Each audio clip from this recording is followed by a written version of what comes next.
Yeah, yeah. Okay, we're live. We're live. Good morning. Good morning, gray morning, gloomy morning. Yeah. Thank you for holding space for my little 10-minute meltdown. I'm happy to do that. I feel like you do it so well for me. And I think it's actually really timely given the conversation that I wanted us to have today. Yeah, it was interesting. Like we for those of you watching, we were, I was just like, we got into the back end of the live, and then Danny was like, "How are you doing?" And the moment she asked me, I was just like, "Oh, I need a second." That overwhelming wave of emotion where you're just like, "Oh my God, I'm overwhelmed. I'm tired. Mhm. I'm feeling all these things." And then our conversation started veering towards, like, I think in some ways, like, social pressure to be available, pressure to be accessible, the the feeling of needing to, like, do all of these things and be in contact with all these people. And I was thinking, like, this is kind of connected with what we're in some ways connected to what we're going to be talking about, I think. Yeah. So it felt like a good transition in. um Yeah. so So today I wanted us to selfishly actually have a conversation on human intelligence. It's a flume of awe slash rabbit hole that I've been in for, I'd say, the past week or so after reading an article. hmm, what's the article?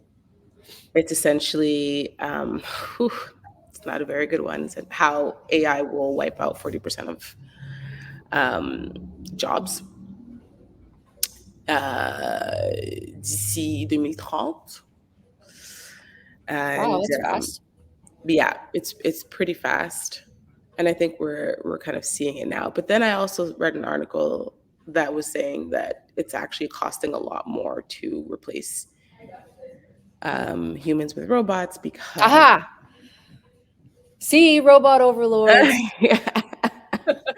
literally, and like essentially like the maintenance and the constant having to fix. And when I was reading that article, I was thinking about how self-checkouts at groceries have become the bane of my existence I because of the amount of times I have to flag to the person when I'm like, just give me a human. This would have taken me 5 minutes. Anyways, so I've been going down these flumes of awe. I've been listening to podcasts. I'm also in partnership with a techie bro. He's not a bro, a techie Oh, person. your love, your life My lover, relationship. yeah, Yeah, your who lover. has, you know, forced me to open my mind a little bit on AI and um, engage in it a little bit more. And I think you also contributed early on to me just being like, I don't know if I like this thing. And yet, the conversation that I want us to have today is how, if the world is to transition into a predominantly um, artificial intelligence run programming matrix, Jesus. space, you name it, what is it that humans need to cultivate in order to,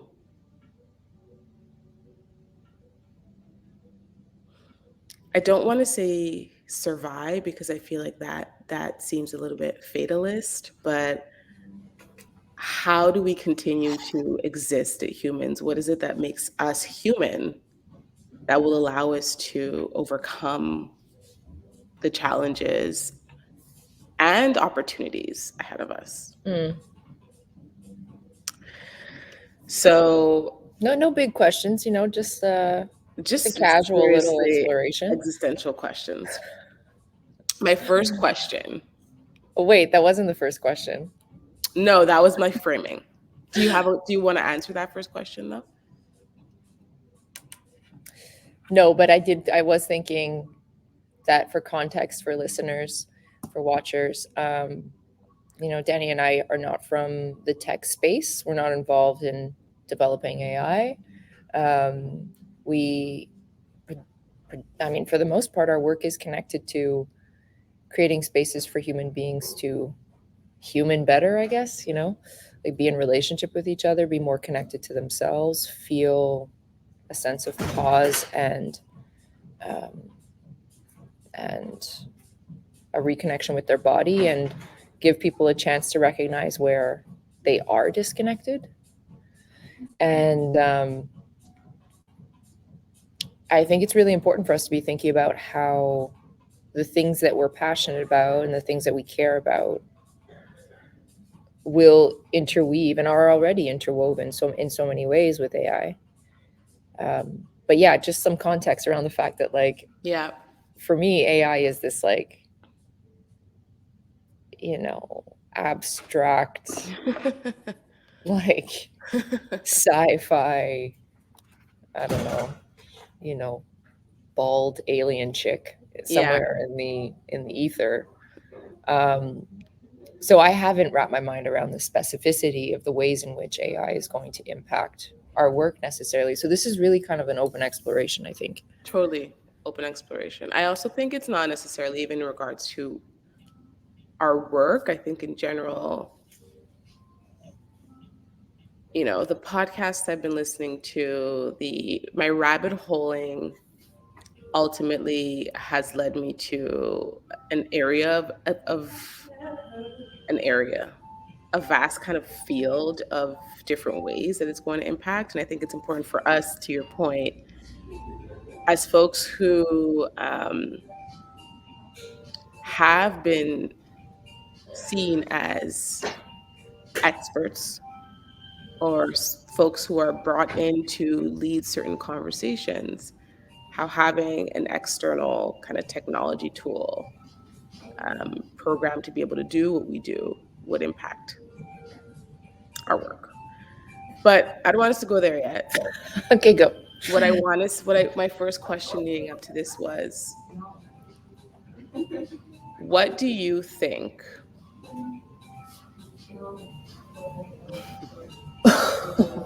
Where are you going?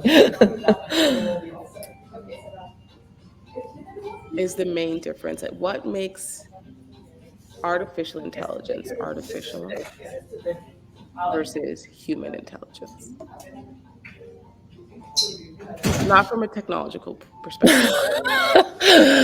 I mean, like, for you, what are the capacities, the tools, the abilities that humans bring that technology will never be able to substitute? Okay, two questions. Well, the first thing that comes to mind as far as the difference is, like, artificial intelligence is a replication or a play off of, at the base, human intelligence, because there are people that are programming it and there are people that are setting the rules that dictate the direction in which AI goes. So whenever I think about, like, the impact of AI on the human experience, I think about the minds that went into creating this thing in the first place. What were their biases? What were their perceptions? What were their questions? Where were they curious? Where were they decisive? Were they already people that thought in very binary ways? Or were they people that really embraced gray zone? And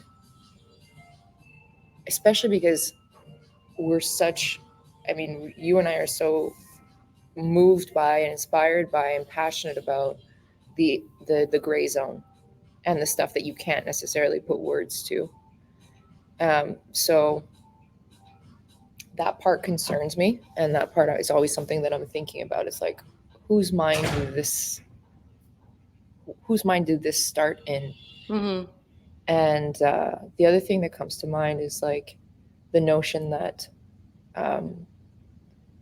we live in a society that prioritizes specific types of intelligence, specific ways of organizing thought, communicating thought, that gives power to specific ways of expressing yourself, Mm-hmm. using words and language, to be in power often over other people. And what another kind of rabbit hole you and I continue to go down is the importance of other forms of intelligence, our ability for our body to know before our mind knows, our energetic and emotional experience, our nervous system, our dreams, our like creative insights, like, and how important those intelligences are for what comes next. Mm-hmm. And if I think like, that answers the second question. right, and the other thing that comes up, and I'm kind of like, whoa, there's a lot of things coming into my mind that I'm just like, blah, blah, blah. The other thing that comes up is just the notion of like how much of those other intelligences that I was just mentioning, how much of those happen in space and silence and quiet and rest, in pause, in breaks, in the space between decision making. And like the point of AI is for decisions to happen very fast. Mm-hmm. But what, like, are we asking the right questions for those decisions to be made? Are we giving the right prompts? Are we like, Hold on, there's a lot that I want to respond to. You said a lot, and I don't want to lose it. I don't want to lose it. I've already lost it. So the first thing I heard you say, or that I want to drill in on, is the importance of other forms of intelligence,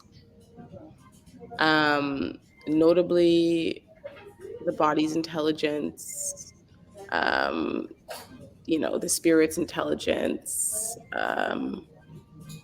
being in connection, and the intelligence that taps in.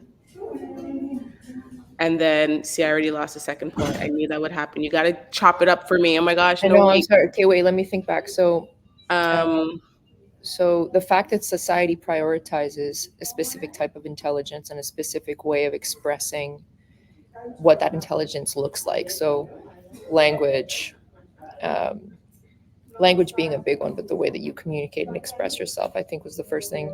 Then the body intelligence and somatic and whatever, etc. And then the third thing was like the need for space for those things to actually arise. that was the one. That was the one. How accessing the wisdom of those different intelligences happens in space, in quiet, in stillness. And I think that the answer to my question around, what is it that artificial intelligence will never be able to replicate, is those different types of intelligence. And I remember, I wish, Oh my I God, haven't there's been so on. much I want to say now. I feel like I need to take notes. I knew it would unlock a lot. I wish I had kept. I feel like I can go back. I haven't been on Twitter or X in a really long time. I've moved to Threads.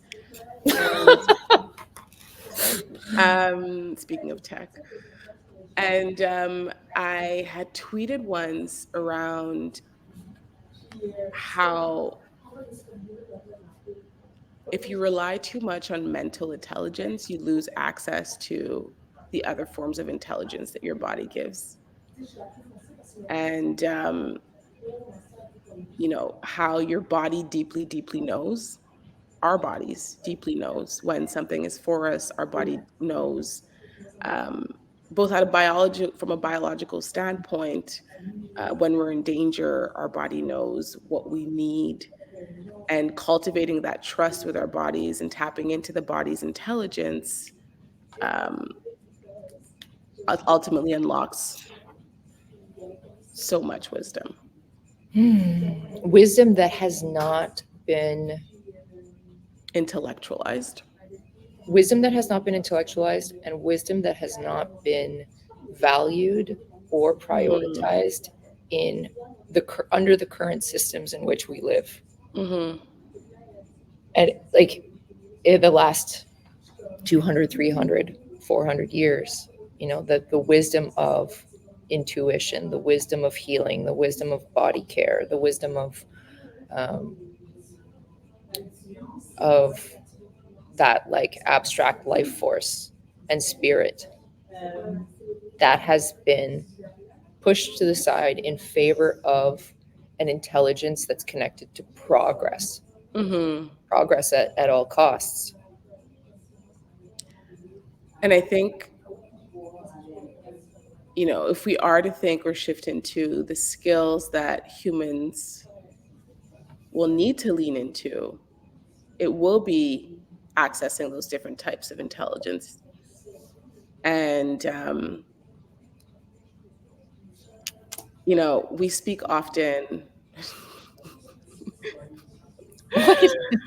I'm laughing because the other day, when we were in a meeting, and I I tend to be quiet when I'm in deep reflection or like letting others take up the space. And I told you that most of the time when I'm quiet, it's because I'm raging inside.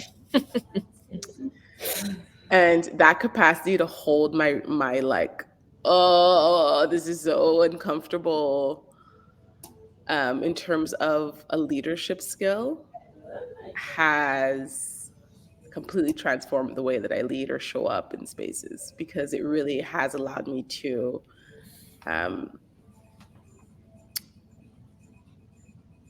access that body's wisdom in different ways, and,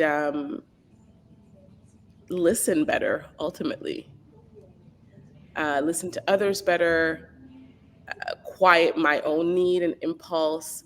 So tied to essentially like the skills that we'll need to develop, and I think specifically for leadership, for me, that is a big one.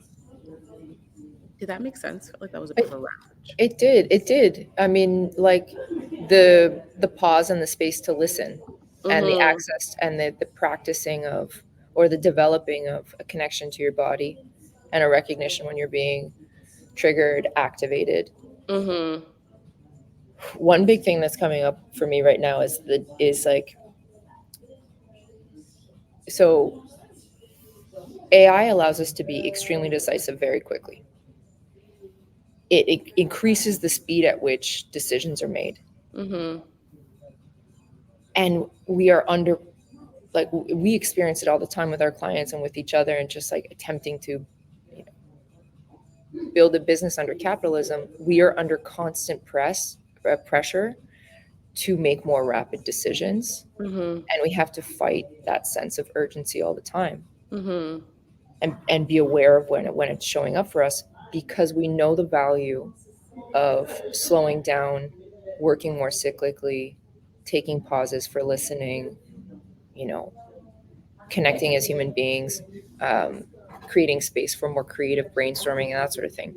So what concerns me so much is like the impact that AI could have on business environments in doubling down and tripling down on the pressure for urgent decision making, when Mhm. when moments haven't been taken to really contemplate, like, is this direction the one we want to be plowing down and plowing towards? This, like, Mhm.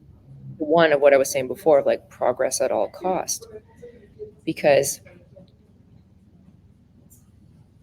yeah, I mean, AI was built under the systems of patriarchy, capitalism, supremacy, and in many ways will perpetuate those systems unless it is being used by people who halt uh, the inherent values of those systems when they show up for them in their day-to-day life. So in an example of, like, we're in a workplace with a decision maker who has pressure from the board to make certain financial decisions or whatever, my instinct tells me that they're going to be using AI to make a very quick decision about what comes next, as far as, like,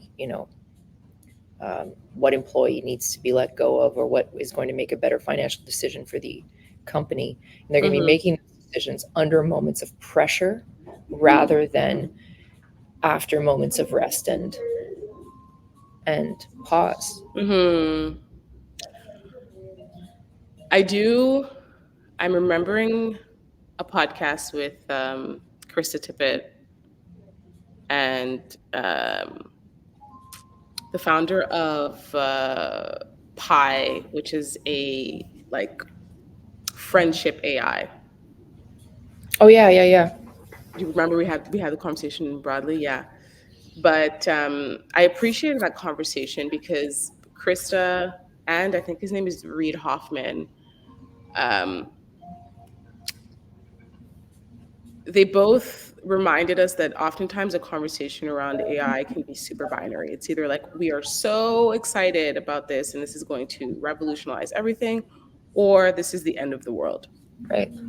And, um, you know, they were talking about how there's room to explore how this may actually serve us or how this could serve us. And one thing I remember taking away from that conversation was um, around the importance of questions Hmm. and how ultimately, answers rise and fall to the height of the questions, and how both with AI and our human connections, the ability to ask deeper questions will result in a deeper experience. Right. Hence why, with AI, there's jobs coming out around like, prompt manager, or people whose literally their job is to formulate questions in order to maximize the depth of the answer that they receive. Yeah. And on that notion of questions, and the reason why Reid Hoffman, who's the co-founder of Pi, founded Pi, was because he felt like a lot of people don't have access to a really good sounding board. A lot of people don't have access to friends who can provide them with a level of introspection and um, um, mirror back certain things to them, which I Yeah. think, I really value our friendship and my friendship with other folks who allow that for me. And so my point being that I think that there's room. I'm trying to lean into, okay, what can this teach us? 100%. Yeah. And what can we learn? And I think for me, there's something around the questions, which is a theme for us right now, Yeah. around how do we as humans get better at asking questions Yeah. and Yeah. holding space for one another to reflect on them And not rush to answers. and not rush to answers. And Reid Hoffman was saying that one way that he uses AI is he will, especially when someone doesn't disagree with them or does disagree with them, he'll drop in one of their thoughts and be like, "What am I not seeing here?" Mm. Or he'll share his thought with the AI and be like, "What do you think about this?" Or what are some opposing views? And the AI will enable him to see different points. Yeah, I'm gonna Yeah. stop because I said a lot. Well, I love all of this, and I do want to say that I don't see the use of AI in the future as being something that's inherently negative or inherently positive. Obviously, um, I do think that we need to learn how to use it, and that's. I love that you brought it back to, like, ignoring the fact that AI is going to be used. How do we prepare as human beings to develop the skills that are going to be necessary in order for this to be a tool that feeds Our humanity. our humanity, like actual innovation, um,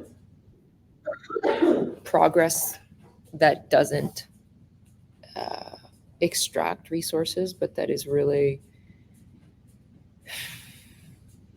considerate and thoughtful about how um, different stakeholders and community members and flora and fauna are impacted.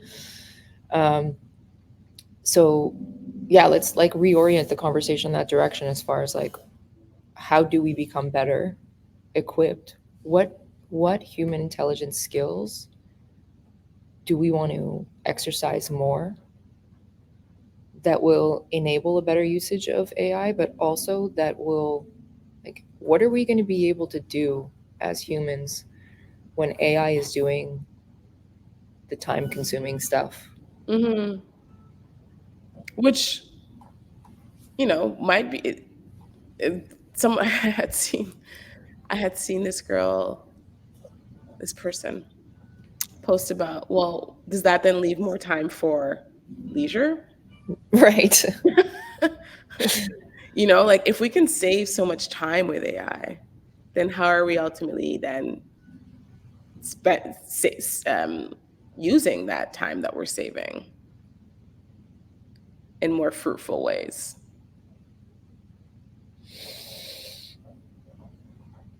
Well, I mean, I definitely have a utopic idea of like what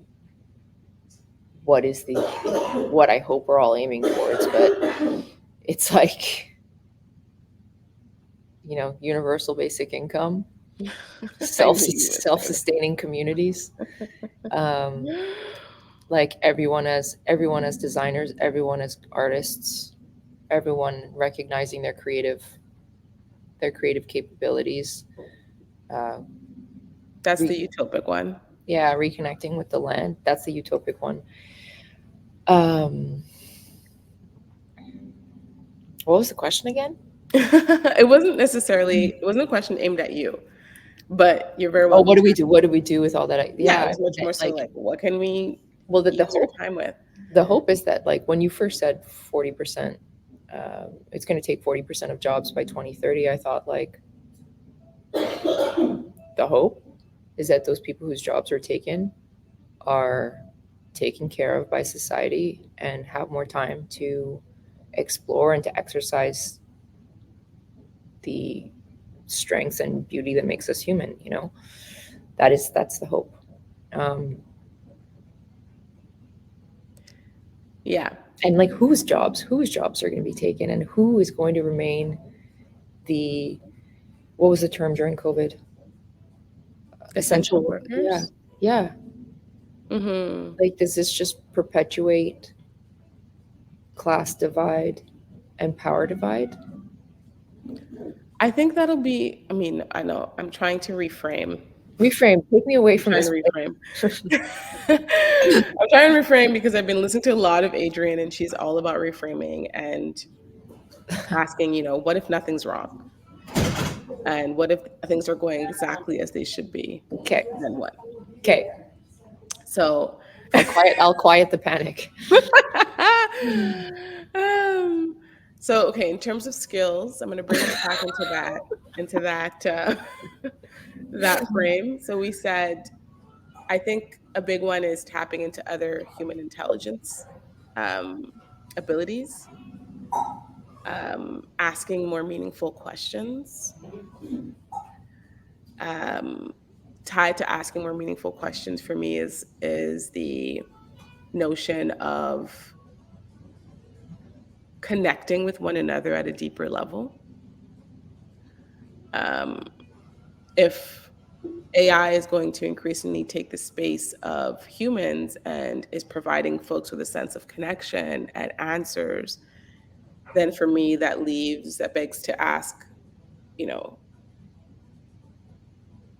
or to highlight that we probably haven't been doing a necessarily great job at that, At at like, being more conscious around how we engage with one another mhm. and responding to those questions that we may have and holding that space. Is there So, anything else in terms of skills that comes up for you? well, there's a lot to unpack there, and I think it's easier for me to unpack it from a personal lens. Like, what would it mean for me to get better at developing my human intelligence? Like, okay, so let's break it down. Like, Mm-hmm. body awareness, Mm-hmm. um, empathy, compassion, um, patience, love, um, like body care, as in like Mm-hmm. health. You know, How do you cultivate those skills? I Because I think, think yeah, I that's think where it's people about think, like, no, I I was just was gonna gonna, say, I think yeah, that for a lot of people, that's where these things get categorized as soft skills. yeah, And soft skills, quote unquote, are harder to practically learn. yeah. Well, you have to, okay, so first of all, that is a practice. Becoming more aware of yourself, becoming more relationally intelligent, more connected with people around you, listening more intently, asking better questions or deeper questions, more meaningful questions. This is a practice that we need to create time and space for, which we haven't created time and space for. And um, I think practicing those things for me looks like prioritizing them, as in setting time aside for conversations, for therapy, for moments in community, for meditation, um, for mindful movement. Um, like what Drew was talking about during the rooting and embodiment live that you two did was like all these somatic practices of how Drew engages with their body, like you know spending like making like there's yoga and there's stuff like that, but also like sound and using their voice and like spending time in the bath and like really being present to yourself. And all of that I think is really difficult for people because it requires a slowness that brings up so much vulnerability. Mm-hmm. And that's where that like alarm of like this isn't valuable time, and this isn't worthwhile, and like you need to be producing, you need to be productive. That's where that societal sort of like pressure and alarm goes off. Mm-hmm. And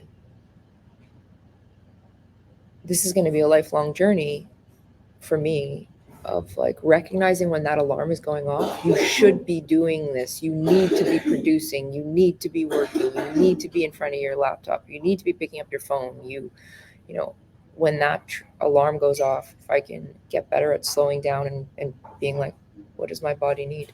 Oh, this person in front of me seems agitated, distracted. Can I be there for them? Can Mm-hmm. I like be more in the moment? What does it look like for you to practice those things? Ooh, I think as someone who hasn't, I'm only now becoming more familiar with um, leaning away from intellectualization. And I think what's been helpful for me as someone who intellectualizes is to learn a lot first about what different things mean. Um, I think, I posted about this yesterday around seeing ourselves and myself as a perpetual learner Mm-hmm. and um, going after the things where I'm like, okay, I'm not quite sure how to do this. Where can I find that information? And so I think that like perpetual learning mindset is one that I'm going to add to the bucket of skills Yeah. in terms of how it's shown up for me and how I practice it. I think, yeah, um, creating the time. And then a really helpful one for me has been yin yoga. Um, and really, because I'm someone who likes to work out and who likes to exert energy, drawing the tie between slowing my movement down. And for those who don't know yin yoga, you have to hold a stretch for 4 minutes. And in the holding of that stretch in 4 minutes, you're releasing not only the muscle, but you're also releasing whatever emotions or fears or trauma is stuck in those regions of the body. Wow. And so I think a concrete practice like yin has helped me intellectualize, okay, body has wisdom, body biologically, physiologically retains trauma and tension, me leaning into that stretch releases not only the muscle, but the trauma and the tension. So I have had to amp up my research in terms of, okay, what works well for me as someone who's a bit more pragmatic and what practices can complement that. Yeah, I feel that the pragmatism and the intellectualization of the emotions, and um, which is like, the intellectualization of what you're experiencing emotionally or physically. It's a defense mechanism that enables us to be in a society where we didn't feel safe to just be ourselves and to express. What I'm thinking about is like, how do we develop these skills within the workplace? And if people are bringing us in being like, okay, Aaron and Danny, we want to develop more human intelligence. One thing that I'm thinking about that we haven't necessarily named out loud, but I think we do, is we want to help people to become less serious, I think. Like less structured and rigid in the way that you think things are going to go. Because once you become less serious, This person coughing is not making me want to come to shift after. sorry, I'm like, you sitting in a germ fest? no, I'm actually, the space is open and they're quite far. Okay. So we will be able to develop more connection to each other, more connection to ourselves, if we become less rigid in the way that we think things are supposed to go. Like even when we're in a strategizing session with people, like how can we get out of where we think this should go into more of a place of possibility, curiosity, open-mindedness, so like I feel a big skill for people to start practicing to get more in tune with their inherent knowledge is playfulness and a connection to what they love to do as a child. Like, what are your hobbies? What can you do that makes you feel free? Because that, like, when you are just lost in movement, or I don't know, I suppose some people like playing tennis or something, like, Mhm. drawing or writing or singing, like, there is a connection that forms. You drop into yourself, Mhm. more aware of yourself, and I don't know if anyone out there has like gone to a drawing class or been in a sort of environment where you're creating with people around you, but there's such a connection between you and the other people that are there. And actually, yesterday I was having a chat with someone about business development, and she was saying that it wasn't a direct connection between this and business development, but our conversation kind of naturally went to like, who were you as an adolescent? And she was telling me that she was like definitely an art nerd when she was in high school, and that she'd spend all her free time in the art class. And she was like, the best thing about that place was like there were jocks, there were nerds, there were goths, there were like all different kinds of people in that room. And you come together and you create beside each other, and there's a connection like nothing else that I experienced in high school. Mhm. And it's so symbolic of like what can happen when there's space to create, and we know that that space is created with an intention of creativity. Like, come into this room and we're creating together. There's space for people to just be who they are, and just go. What comes up for me now is like, do people feel I think that doing that comes with a certain level of safety. Like, I think of previous I've had one I think of one previous job experience where I'd be willing to do that, and then every other, I'm like, would I feel safe to explore in that ways in the context of, like, a corporate environment? Well, that's why people need to hire people like us, because like they're new skills in organizations. So Yeah, I think that, like, getting out of the work setting, like, the everyday office setting helps with that. Um,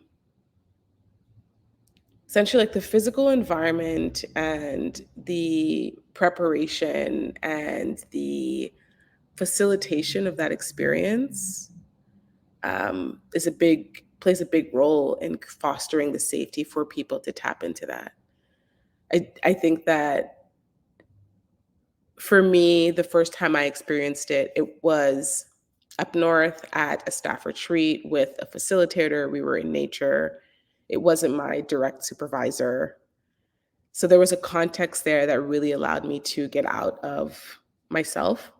That did allow me to tap into the play and the wonder of creativity. Hmm.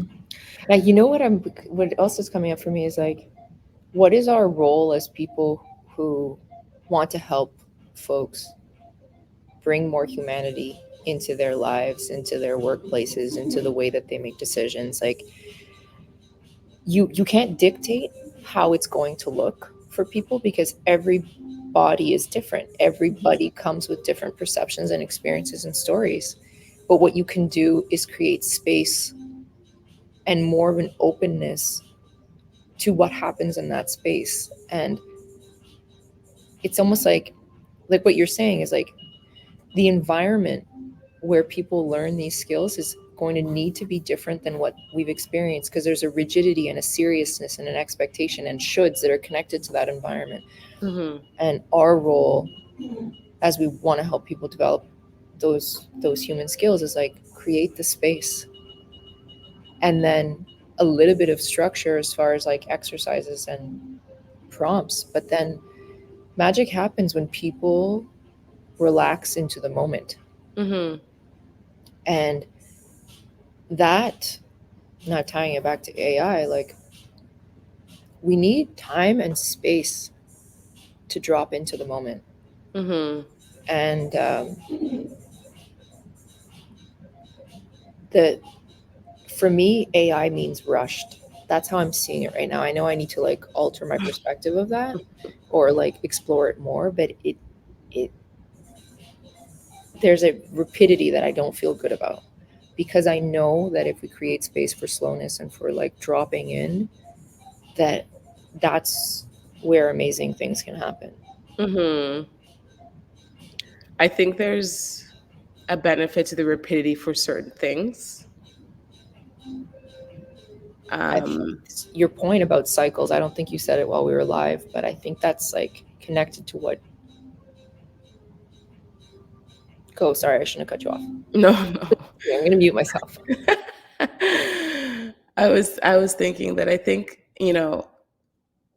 um, for us in terms of like a business structure, how we use AI, there's there's a lot of benefits that I have learned to embrace in terms of like, okay, how do I set up an RFP and how does it help with proposals? And so in terms of structure setting and things that would typically require a lot more time and things that I, as someone who likes to work slow, would maybe spend way too much time on, I've embraced that rapidity.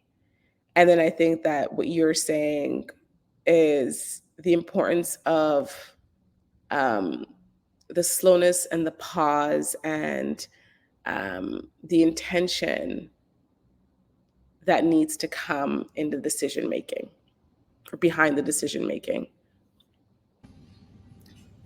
Yeah. And the fact that that needs to happen in a cycle, Hmm. slow, intentional, exploratory, connected.